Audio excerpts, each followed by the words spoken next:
لنا من يهده الله فلا مضل له ومن يضلل فلا هادي له واشهد ان لا اله الا الله وحده لا شريك له واشهد ان محمدا عبده ورسوله اما بعد فاعوذ بالله من الشيطان الرجيم بسم الله الرحمن الرحيم يا ايها الذين امنوا لا تحرموا طيبات ما احل الله لكم ولا تعتدوا ان الله لا يحب المعتدين. آیات قبلی الله متعال بیان فرقه هایی که با امرای مسلمانان رابطه نزدیکتری داره و او فرقه هایی که دشمنی قوی داره. الله متعال حالات از واره بر ما بیان کرد. در بین او مردمی که نصارا خود می گفتن مردمایی بودن که با مسلمانان رابطه نزدیک داشتن. علت نزدیکیشان هم ای بوده یا ایست که تکبر در بینشان موجود نبود و همچنان هواپرست زیاد نبودند. زهد یا بیرغبتی به دنیا زیادتر داشتن. از او خاطر او مردم با مسلمانان نزدیکتر بودن. اما در بین او مردم بعضی صفاتی هست که او با اسلام سازگار نیست. نصارا یکی از صفاتشان ای بوده که راه کوها را در پیش گرفته در مغاره ها می نشستن، عبادت الله را می کردن، از نعمتهای بزرگ الله متعال خود محروم می ساختن و ای را عبادت می شمردن. در دین مقدس اسلام چیزی را که الله حلال کرده انسان سر خود حرام کرده نمیتونه. باید از نعمتهای الله استفاده شود برای انجام و ادای عبادت الله متعال انرژی و قوت حاصل بکنه. یک نمونه از اینمی مسئله خوردن سحری است. برای پسشوی که سنت است به می خاطر است که انسان وقتی پسشوی بکنه در روز روزه سرش خیلی زیاد فشار نمیاره، تنگدلی برش پیدا نمیشه.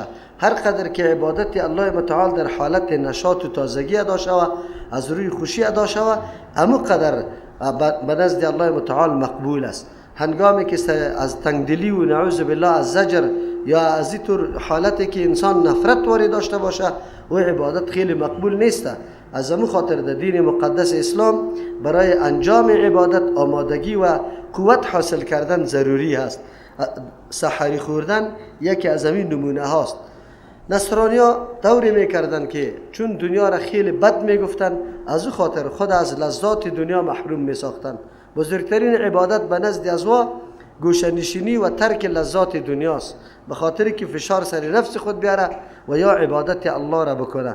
این بدعتی بود که خودشان ایجاد کرده بود، الله سرشان فرض نکرده بود، لیکن با زاینده امیر در سر نرساندن. چنانچه می آید سوره حدید الله متعال حالات از یاره بیان میکنه. در دین مقدس اسلام الله که کدام چیز پیدا کرده استفاده درست و مشروع داخل چوکات که اسراف در او نباشه این ضروری است. چرا توسط از او انرژی و طاقت حاصل میشه برای بدن و میتونی عبادت الله را با وجه درست ادا بکنی. از امو خاطر است که پیغمبر علیه الصلاة والسلام میفرمه المؤمن القوی چیست احب الی الله، مؤمن قوی بهتر است به نزد الله از مؤمن چی کرده؟ ضعیف کرده. از او خاطر مؤمن باید همیشه قوت داشته باشه، انرژی داشته باشه. پس کدام عملی که نصارا برای خود اختیار کرده او با اسلام سازگار نیست، الله متعال او را رد میکنه. در اینجا بیان آن چیزی است که الله متعال حرام نکرده و مردم او را استعمال نمیکنه. در یک تقسیم سه تقسیم میشه. یکی است که یک چیزی را آدم حرام بدانه از روی عقیده، حالان که حلال است تو را حرام میدانی، خو کفر است نعوذ بالله. چرا؟ تحلیل حرام، حلال دانستن چیزی حرام که الله حرام کرده یا حرام دانستن چیزی حلالی که الله حلال کرده، این از جمله کفر شمرده میشه. مسئله عقیده است. دوم قسم است که تحریم به لسان میکنه. مثلا تو میگی که سرم حرام باشه. پیغمبر علیه الصلاة والسلام خوردن عسل از سر خود حرام کرد نظر به بعضی اقوال. این را قسم میگه، اینطوری عمل به نام قسم یاد میکنه. باید قسم میده شود، خود حانس بکنه، همین چیز استفاده بکنه و کفاره قسم ادا شود. دیگه است که حرام خو نمیکنه لیکن ترک میکنه خوردن همین چیزه. مثل یک چیزی که حرام باشه اج نمیخوری، همیشه از این استفاده نمیکنی. یم دو قسم است. اگر از عقیده ازی باشه که خوردن ازی برای ما گناه است، باز این نادرست است، گناه است. اگر نه که این عقیده را نداشته باشه، یعنی عقیده ثواب به نخوردن نداشته باشه، طبیعتش نمیپذیره، باز دی گناه نیست. در اون زمانی که آیت آمد، حالاتی که چیزای حلال مردم معامله حرام میکردن او 4 قسم بود. یکی از وجه انکار که بالکل الله این چیزا را حلال کرده خب ما میگیم نه حرام است، یا برعکس از این که الله حرام کرده ما میگیم حلال است. این خود کفر بود که این دی آیت این صورت هم شامل است. صورت دومی بود که از جهت عقیده و خوف از ای که اگر من این چیزا بخورم حتما بر من ضرر میرسه، مثل که چیزایی که برای معبودایشان خاص کرده بودن بحیره و صایبه پشتی سر بر ما میآید. عقیده از یایی بود که اگر از این مالی که ما ای را نظر معبودای خود کردیم ما بخوریم حتما ضرر بر ما میرسه. این قسم هم دی آیت یا ایها الذین آمنوا لا تحرموا طیبات ما حل الله دی آیت شامل است. سوم قسم اونموست که در نص شرعی حلال باشه لیکن به تقلید علما یا پیرا گفته باشه کی کار انجام نده و ای همیشه از او اجتناب میکنه. ای هم دی آیت داخل است که با تاسف آلیام همونطور حالتا وجود داره، مثل که دختر میگه کمرش بسته میکنه نکاح نمیتونه تا عمره. چهارم قسم از جهت روحانیت یا زهد که بی‌رغبتی به دنیا داره چیزای جایزه برای خود حرام میگردانه که گوشت خوردن برای ما درست نیست، فلانی میوه را نمیخوریم یا فلانی لباس نمیپوشیم یا نکاح نمیکنیم. این گپایی بود که در اون زمان موجود بوده. این آیت قرآن کریم شامل همه این صورت است، خصوصا امی صورت 4 که در نصارا زیاد بوده که لذایز سری خود منع میکرد. الله متعال میگه که در اسلام این گپا قطعا وجود نداره و باید آن چیزی را که الله حلال کرده از او استفاده شود. یا ایها الذین آمنوا، کسانی که ایمان آورده. آلی اشاره به این میکنه که دین مقدس اسلام دین درمیانه است، دین خشکی نیست نعوذ بالله مثل نصارا واره که هم لذایز سری خود حرام بسازه، و نه مثل یهود واره نعوذ بالله بیبندوبار است که حد و مرز نداشته باشه. هر چیزی که در پیش روش آمد پشت حلال و حرام نمیگرده میخوره. در دین مقدس اسلام همیشه راه وسط انتخاب شده. از همون خاطر راه دین اونمون راه هست که مطابق فطرت باشه. الله متعال مطابق فطرت انسان چیزایی که مضر است حرام کرده و چیزایی که مفید است حلال کرده. انسان چیزای حلال کرده الله را و حرام کرده الله را در بینش دیگه احکام مرتب نسازه یا خلاف از او را حکم ثابت نکنه. چرا که نعوذ بالله باز خود انتقاد اعتراض بیسته که من میدانم الله نمیدانه. نعوذ بالله من میگم که حرام است مضر است و الله ایره حلال کرده، در حالی که الله علمی محیط داره سری ازرار و سری مصلحت ها اما چیزا. از همون خاطر در موضوعات حلال حرام الحمدلله آل دنیا امی تصور مکمل از اسلام گرفتن که یقینا الله متعال کدام چیزا را حرام کرده در او مضرت خیلی زیاد است و کدام چیزا را که حلال کرده در او مصلحت و فایده های خیلی زیاد است.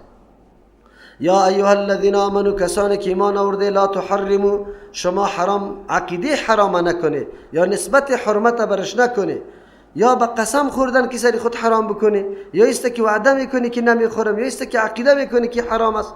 طیبات ما احل الله، چیزای پاکیزه، آن چیزی را که الله حلال کرده لکم برای شما. برابر طیبات عام است، طعام باشه یا نکاح باشه یا همه چیزایی که باشه. طیب اونمو چیزا را میگه که مورد غذایت باشه، مشت پشت سر بر ما میایه حلال باشه و سبب غذایت شوه، یعنی ترقی در بدن صلاحیت غذایت داشته باشه، او را طیب میگه. و همچنان برای حلال و چیزی حلال باشه. ما آن چیزی را حل الله لکم که الله برای شما حلال کرده، چیزی را الله براتون حلال کرده او را باز شما اجتناب میکنیم.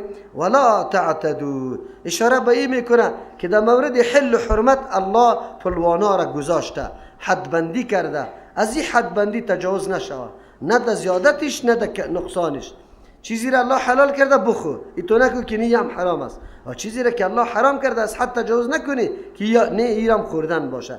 موضوع چهارم که من گفتم اکثر در بین مسلمان ها صوفیا ای کارا را میکنه، پیرا ای کارا را میکنه، مریدای خدا از یک نوع خاص طعام و چیزا منع میکنه که سری تو ای خوردن نمیتونی، و مریدش آنقدر پابند است که هر قسم گناه دیگر را مرتکب میشه، خود چیزی که پیر صاحب برش گفته او را قطعا چی نمیکنه، در حالی که در قرآن کریم یا از طرف الله متعال و چیز حلال باشه. مثلا پیش بعضی همی تاویزگرا و کودگرا که مردم میره، باز بعضی پریزا میدشه این پریزا به این خاطر است که او بدبختا خو میفهمه که ما خو این مردم فریب میدیم، غلط تصور برش داده رو ایستیم.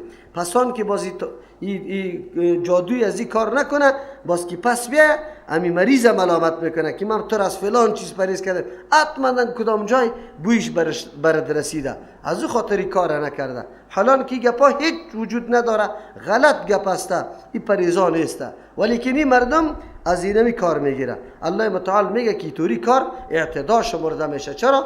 مرزوبند الله را تو میده میکنی، خلاف از او حرکت میکنی. ان الله لا يحب المعتدین. الله متعال قانونش است که کسی تجاوز میکنه او را دوست نداره. معلوم شد که دین اسلام داخل چوکات است، حد و مرز داره، اینطور نیست که بی سرنوشت باشه. و دموکراسی امروزی حد و مرز نداره، آزادی مطلق در تمام امور منافات با نظام اسلام داره. نظام اسلام پابندی لگانده، پلوان جور کرده، در جایی که مضرت برای بندگان الله متعال است او را بند نهاده که از این پیش نرو. یعنی حد گذاشته، آزاد مطلق انسان نگذاشته که بس هر چیزی که دمی روید میاد. اگر آزادی مطلق بگیریم خو نعوذ بالله، باز نکاح با امرای محرمات و همه چیزا حلال میشه. این بدبختا عجیب گپ است. امروز مردم مسلمان امام فریب خورده، داد از دموکراسی میزنه، حالا که دموکراسی در رو حالت است. اما صحابه که سر خود چیزا را گفت که من نماز میخوانم، خو نمیکنم، دیگهش گفت نکاح نمیکنم، دیگهش گفت همیشه روزه میگیرم. پیغمبر اسلام چقدر غصه شده بود، چهره مبارک سرخ کشته بود، سر منبر برآمد گفت بین تا این تو کسا پیدا میشه، ما از شما که خیلی متقوادار به پیش الله هستم، خشیت الله در قلب ما از شما که خیلی زیاد است، لیکن من خواب میکنم، هم نماز میخوانم، هم افطار میکنم، هم روزه میگیرم، هم نکاح میکنم. بعد از او که کسی از طریقه ما خلاف میکنه، از خود طریقه ایجاد میکنه، از من نیست، او از جمله امتی من نیست. از امت کشید پیغمبر علیه السلام کسایی که لحاظ حدود نمیکنه. و کلوا بخوریم مما، از آن چیزی که رزقکم الله، مما میگه از بعضی آن چیزی که الله میگه ما براتون دادیم بخوری، یعنی بعضیش صدقه بده. الله متعال سرت احسان کرده، مال فراوان داده، علم فراوان داده، چیزای فراوان برات داده، یک حصه از زیرا برای نیازمندان باید آدم بده. در این چیزی کم نمیشه، بلکه الله متعال برکت در بقیت میگذاره. از همون خاطر است گوسفند پیغمبر علیه السلام حلال کرد، توزیع را شروع کرد، تقسیم یک دست باقی مانده بود. زمانی که عایشه رضی الله عنها را گفت چطور شد چیزی باقی مانده؟ گفت یک دست باقی مانده، دیگه کلی گوسفند توزیع شد. گفت نه، یک دست از بین رفته، کلی گوسفند باقی است، این را ما میخوریم، چیستا فقط نعوذ بالله در شکم خود ما میره، مواد فضله جور میشه، خیر و خلاص. اما آن چیزی که به نام الله دادیم او باقی مانده است، در روز قیامت عوض ما میشه. چقدر نکته چیستا با ارزش است اگر انسان امی تصور داشته باشه. همیشه برای خواب و خوری خود ما و شما خوب انتظام میکنیم، اما برای از اینکه در آخرت ما چیز باقی باشه دیگه انتظام نمیکنیم. از او خاطر آیت قرآن هم به می اشاره میکنه که بخوره مما، از بعضی آن چیزی که رزقکم الله، که الله برای شما روزی داده. اشاره میکنه که بنده اگر مال داری، این مال کی برات داده؟ کی روزی داده؟ نه، ما بسیار خواری کردیم، یک قدر زحمتا کشیدم، من این تا لندن رفتم. امی رفتن لندنیت، امی مهارتیت، امی استعدادی پیدا کردن مال، امی سلیقه را کی برات تعلیم داده؟ الله متعال تو را قوت داده. اگر تو هر قدر انجینری ورزیده است یا دکتری خیلی فهمیده استی، امی استعداد الله متعال برات داده. تمام کمالاتی که در وجودی توست از جانب الله است. پس کمایی مال و منصبیت یا علمتان از طرف الله متعال است. چیزی را که الله برات داده بازم الله از پیش مطالبه میکنه بده. حلالا طیبا، حلال اگر طیب بدون حلال باشه شامل حلال هم است و معنای دیگه هم داره. اگر حلال و طیب بر دو یک جای باشه باز طیب معنای علیحده داره. طیب معنی که پاک باشه به طریق شرعی و صلاحیت غذایت داشته باشه، یعنی ترقی بدن، پرورش بدن توسط از او میآید.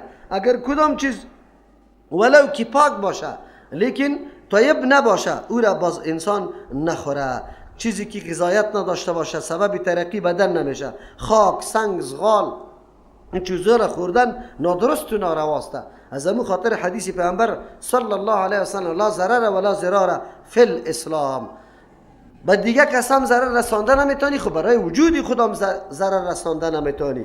این در اسلام نیست. از همون خاطر هر چیزی که برای بدن تو ضرر داشته باشه او خوردن از او برای تو ناجایز است. از همون خاطر در حیوانی که ذبح کرده میشه در دین مقدس اسلام تنها و تنها به نص صریح خونی روان در وقت ذبح حرام شمرده شده. دیگه یک جزئی یا یک عضوی یک حساب حیوان مذبوح به نص صریح بیان حرمتش نشده. لیکن از این حدیثی پیامبر که لا ضرر و لا ضرار فی الاسلام، به بدنم برای وجود خودم برای خودم ضرر رساندن در اسلام نیست. هر چیزی که ضرر داره، تلخه ضرر داره، غدود ضرر داره، این ممنوع است. اما چیزای دیگه ضرر نداره مثل کلپوره واره. اگرچه در فقه نوشته کرده 7 چیز در جمله بعضی فقها حرام بعضی مکروه تحریمی نوشته کرده، اما سند و دلیل نداره. آیت قرآن برات میگه که چیزی پاکیزه و حلال باشه او را بخو، از خود حرام ساخته نمیتونیم. چرا در این مورد ما دلیل نداریم؟ چیزی که الله پیدا کرده تا وقتی که دلیل حرمتش موجود نباشه برای کسی گفته نمیتونیم که حرام است. واتقوا الله الذي انتم به مؤمنون.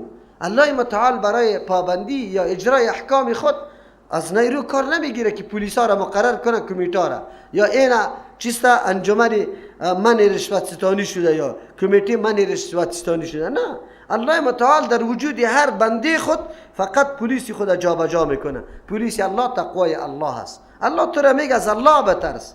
هر معامله که میکنه الله قطعت است.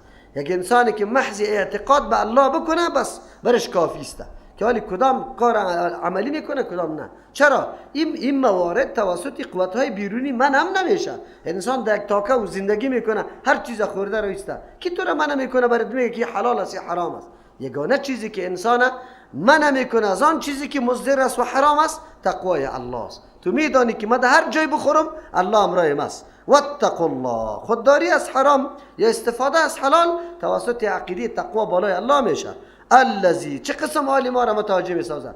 واتقوا الله، بترسی از الله، یعنی مخالفت احکام الله را نکنی. کدام چیزی که حرام کرده حلال ندانی، حلال کرده حرام ندانی. کدام الله؟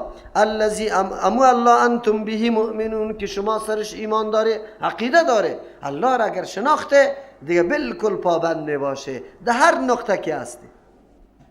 لا یؤاخذکم الله باللغو فی ایمانکم. صحابه که قسم یاد کرده بودن، موسی صحابه با نخوردن بعضی چیزا و قسم هم یاد کرده بود، از او خاطر حکم قسم هم در این جمعه.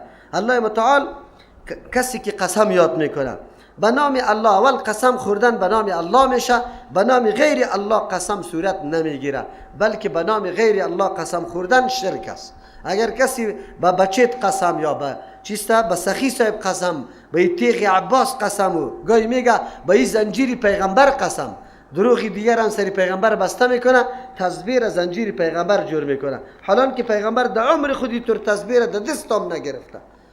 چرا این غلط نسبت به پیغمبر میکنی؟ هم زنجیر جور میکنی، هم قسم سرش یاد میکنی، حالان که استفاده نکرده پیغمبر علیه السلام. تسبیحات توسط انگشتای بندای انگشتای خود شمار کرده، لیکن این طور تزویر استعمال نکرده. از صحابه منقول است که بعضی دانه ها را برای تسبیحات شمار میکردن، مثل ریگه یا خستی خرما را. اما این تسبیحات که فعلا برآمده در اون زمان نبود. از او خاطری را کسی زنجیر پیغمبر میگه، دروغ به پیغمبر هم بسته کرد، نعوذ بالله. او دروغ به پیغمبر بسته کردن، من کذب علی متعمدا فلیتبوأ مقعده من النار. پیغمبر علیه السلام میگه کسی که نسبت یک حدیث یک سخن بر ما میکنه به قصد، جای خود در جهنم آباد کرده، تیار کرده پیش از پیش، یا بدعاست برش که ای جایش جهنم باشه. و بدعای پیغمبر علیه السلام خامخا درگیر است. از این خاطر به غیر الله، به غیر صفات الله قسم خوردن حرام و شرک است. شرک چرا است؟ چرا پیغمبر علیه السلام میگه من احلف بغیر الله فقد اشرک. در یک حدیث من حلف بغیر الله فقد اشرک. کسی که به غیر الله قسم یاد میکنه شرک میکنه. به خاطر شرک اینجا شرک است. کسی که سری کدام چیز قسم میخوره او را از همه چیز که بالاتر و معظمتر میدانه. از همون خاطر است در قرآن کریم که میگه که واقسموا بالله جهد ایمانهم، اما بزرگترین قسمشان معنایش است که یا قسما را خوردام میخوردن، همون قسمی که پیش از یا خیلی قدر و اعتبار داره. از همون خاطر مردمان نظر به مو عظمتی که پیشش است سری همون چیز قسم میخوره، دیگه چیز به پیشش اینقدر معظم شمرده نمیشه. او ما گفتیم که هر کسی غیر هیچ کسی به الله معظم یا بزرگ شمردن نمیشه ولی برابر شده میتونه. پس وقتی قسم به غیر الله میخوره معنای زیره میده که پیش ما از الله کردم این خیلی معظم است. یک شرک از این خاطر است. دومیسته که این فکر میکنه که من این کار اینی گپ میزنم امو سر چیزی که قسم میخوره و از حال من خبر داره که من راست میگم. او علم محیط برای کیست؟ الله متعال است، دیگه کسی علم محیط نداره. سوم عقیدهش است که اگر دروغ بگویم جزا داده میتونه سر کدام چیز که قسم یاد میکنم، او جزا دادن غیر از الله متعال دیگه کس جزا داده نمیتونه. از همون خاطر قسم خوردن به غیر الله شرک است. اما قسم خوردنی که ما میخوریم به صفات الله یا به خود نام الله این سه قسم است. یکی یمین غموس است که در سوره بقره تیر شده. یک آدم خوب میفهمه در ماضی که این عمل انجام ندادم قسم میخوره که انجام دادم و عمل انجام داده قسم میخوره که انجام ندادم، یقینا برش معلوم است. یمین غموس برش میگه جزای دنیوی نداره لیکن جزای اخرویش نعوذ بالله عذاب جهنم است، یعنی غوپه میشه دم آتش جهنم. با جز از استغفار و توبه دیگه علاج نداره. انسان توبه بکشه به الله خود عاجزی کنه و بگویه که من اینا اشتباه کردم. و یکی یمین منعقده است، اینا پشتی سر برای ما یمین منعقده میاد.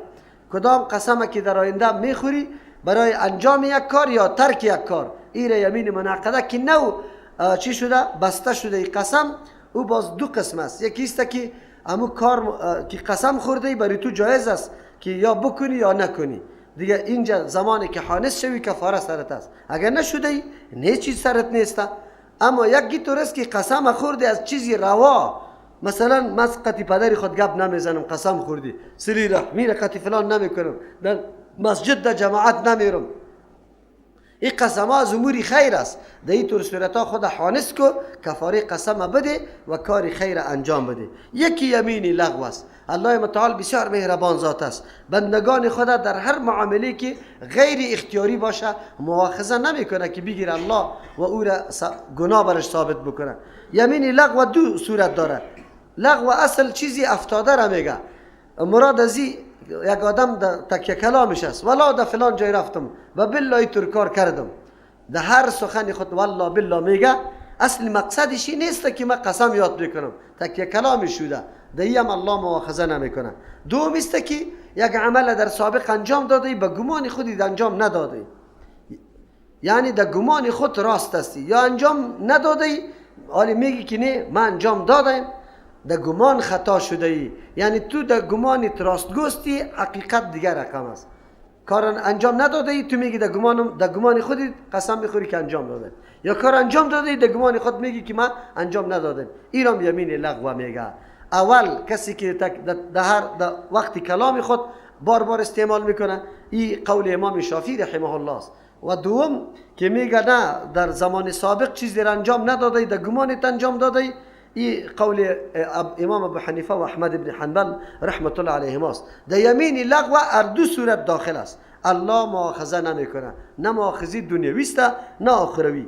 لا یؤاخذکم الله باللغو فی ایمانکم، نمیگیر الله متعال شما را به گناه گرفتن، نه در دنیا که کفاره مفارم سرتان نیست و نه در آخرت که شما را گناهگار شمار بکنه. باللغو فی ایمانکم، بلغو در قسمایتان، اگر در قسمایتان لغو آمده الله شما را مؤاخذه نمیکنه. و لغو دو صورت داشت، یک صورت که تکیه کلامت است، قصد قسم نداری خود سخنایت میآید. دوم است که بنابر گمان خود تو راست میگی قسم میخوری حالان که حقیقت دیگر رقم است، اینجا الله تو را مؤاخذه نمیکنه.